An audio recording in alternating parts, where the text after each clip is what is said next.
mes chers hamsters fans de finance, on rêve tous de faire grossir nos économies et d'alourdir un peu notre portefeuille. Mais savoir par où commencer, c'est pas toujours évident. Bien sûr, il y a plein de conseils qui circulent en ligne, mais soyons honnêtes, ils ne se valent pas tous. C'est justement pour ça que la vidéo d'aujourd'hui sort du lot. Elle explique comment se constituer un capital de manière logique et surtout accessible. Alors, on se branche, on apprend quelque chose d'utile et on fait un pas de plus vers un avenir financier plus grand et plus solide. Prêt à vous lancer? C'est parti!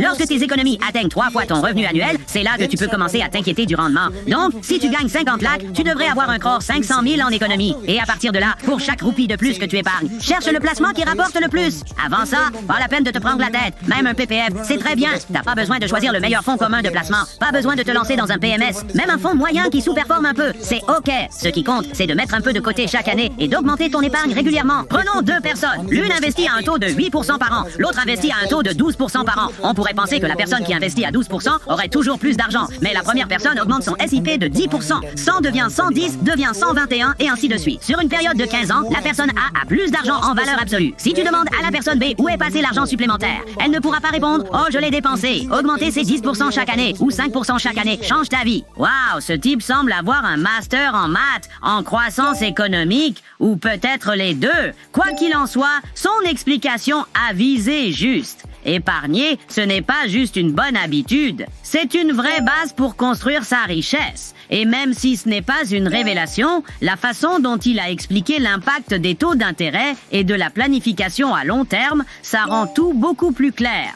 Avec la bonne stratégie, atteindre ses objectifs financiers peut devenir bien plus simple et rapide. Alors, continuez à suivre, affûtez vos compétences en gestion d'argent et continuons à empiler les connaissances. À la prochaine, et souvenez-vous, les hamsters sont puissants. Un pour tous et tous pour un.